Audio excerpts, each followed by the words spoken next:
مرنے والے کی کیا عزت کیا ذلت، میں نے تو مر کے دیکھا ہے اور مجھے یہ حدیث سمجھ میں آئی ہے بڑی اچھی طرح، موتو قبل ان تموتو، کہ مرنے سے پہلے مر جاؤ۔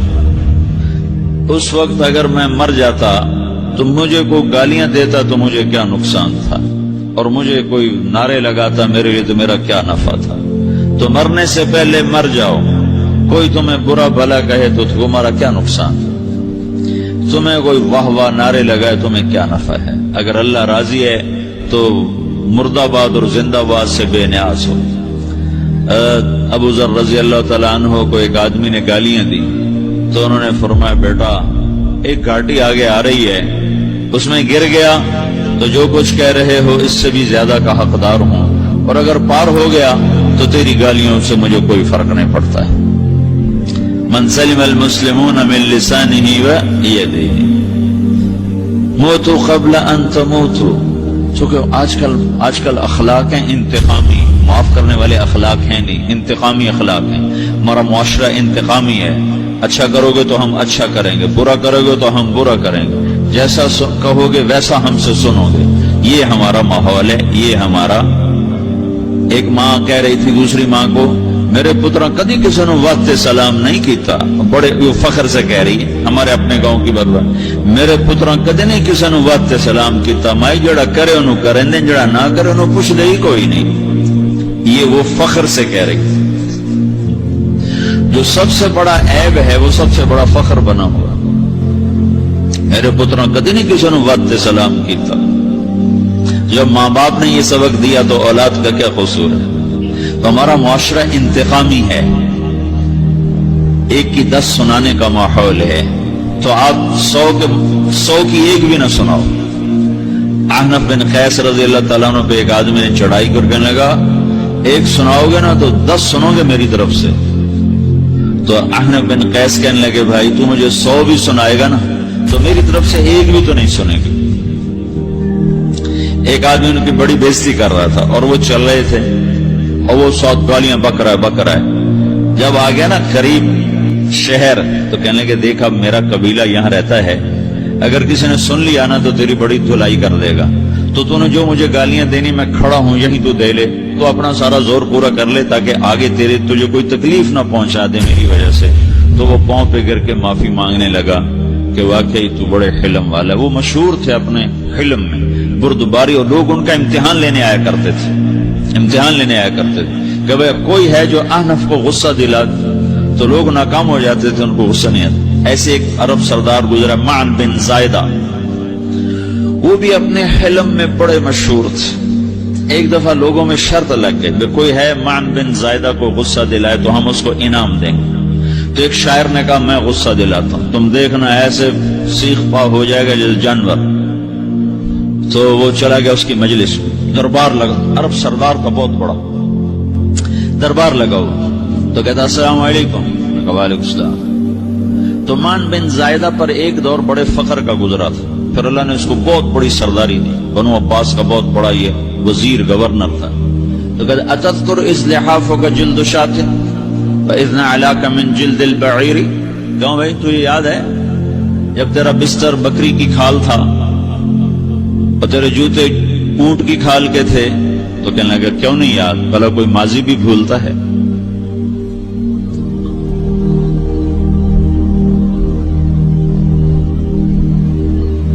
تو وہ کہنے لگا پہلا وار تو خطا گا، کہ فسبحان الذی آتاک ملکا وعلمک الجلوس علی السریر، تو پھر ساری تعریفیں تو اللہ کی ہیں جس نے تیرے جیسے کو تخت پہ بٹھا دیا۔ کہاں بھئی ساری تعریفیں اللہ کی ہیں، میری تو کوئی اوقات نہیں۔ تو وہ کہنے لگا سأرحل عن دیار انت فیہا وان جار الزمان علی الفقیر، جہاں تیرے جیسا حکمران ہو وہاں مجھے رہنا گوارا ہی نہیں ہے، میں یہاں سے چھوڑ کے نکل جاؤں گا چاہے کتنی تکلیف اٹھاؤں۔ بڑے دربار میں یہ ایک گورنر اور وزیر سے بات ہو رہی ہے، تو وہ کہتا ہے اچھا بھائی اگر تو ہمارے پاس رہے گا تو ہم تیرا اکرام کریں گے، اور اگر تو جانا چاہتا ہے تو پھر رافقت کا سلام۔ تو وہ یہ بار بھی خالی گیا، تو کہنے لگا فجد لی ابن ناقصۃ بمال، او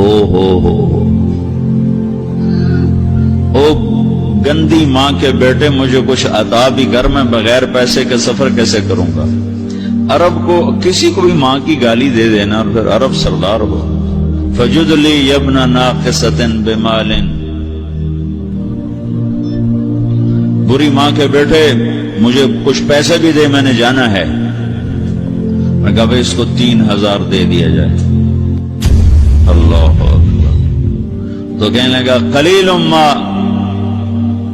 آتیتنی وانی لأطمع منک فی الکثیر، یہ تو بہت تھوڑا تو نے دیا ہے، مجھے اور دے.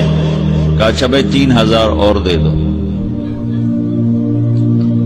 تو وہ شاعر کی بھی آنکھیں پھٹ گئیں.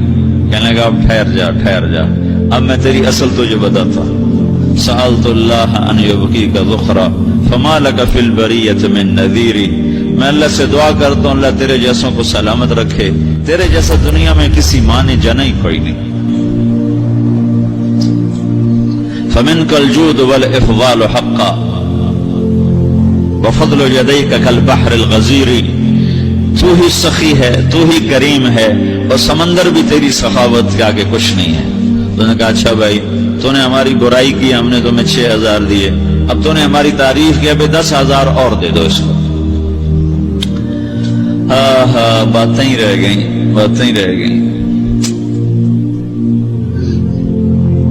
کہاں سے لائیں ایسے لوگ؟ ہمارا معاشرہ انتقامی ہے، بدلہ لینے کا ہے، بدلہ لینے کا. اس نے میرے ساتھ کیا، میں نے بھی کرنا ہے. تو اعلیٰ درجے کا اسلام یہ سکھا رہا نہیں چپ ہو جاؤ، سلام مت بن جاؤ، سلامتی بن جاؤ، سلامتی کی علامت بن جاؤ. من سلم المسلمون من لسانه ويده. اب وہ سوال کرتا ہے یا رسول اللہ ای الایمان افضل، سب سے اعلیٰ درجے کا ایمان کیا ہے؟ اسلام کیا ہے؟ کلمہ، نماز، روزہ، حج، زکات. اعلیٰ درجے کا اسلام کیا ہے؟ من سلم المسلمون من لسانه ويده. یہ اخلاق کا ادنا درجہ ہے، ادنا درجہ ہے.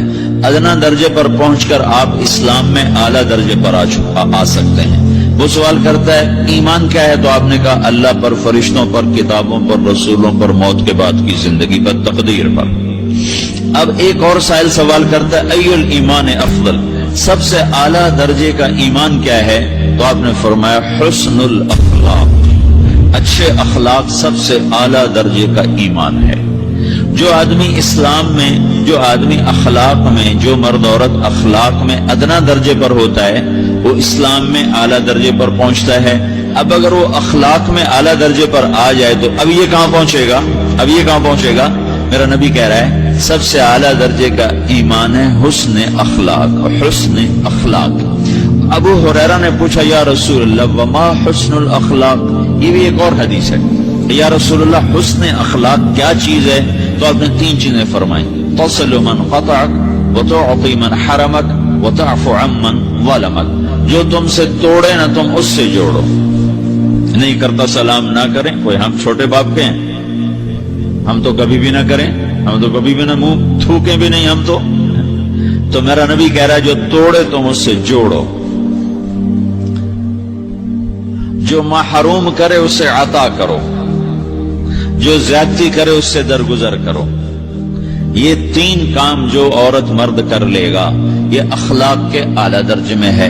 جب یہ اخلاق کے اعلیٰ درجے پر پہنچتا ہے تو پھر میرا نبی کیا بشارت دیتا ہے؟ ادنا درجے پر پہنچ کر تو اعلیٰ مسلمان کی بشارت ہے، اور اخلاق میں اعلیٰ درجے پر پہنچ کر میرا نبی کہتا ہے کاد الحلیم ان یکون نبیا، اعلیٰ اخلاق والا بس نبی بنتے بنتے رہ جاتا ہے. اعلیٰ اخلاق والا ایسے ہے جیسے کہ نبی، قریب ہے کہ وہ نبی بن جائے. یہ تو نا ترجمہ، لیکن ہم ہمارے اردو میں کہتے ہیں وہ نبی بنتے بنتے بنتے رہ گیا. کیا مطلب؟ کہ اس میں اور نبی میں صرف نبوت کا فرق رہ جاتا ہے، باقی وہ سب کچھ حاصل کر لیتا ہے. تو یہ سارے دین کا میں نے آپ کو خلاصہ بتایا ہے کہ میری آپ کی ضرورت ہے کہ میرا اسلام اعلیٰ درجے کا ہو. من سلم المسلمون من لسانه ویدہ، میرا ایمان اعلیٰ درجے کا ہو.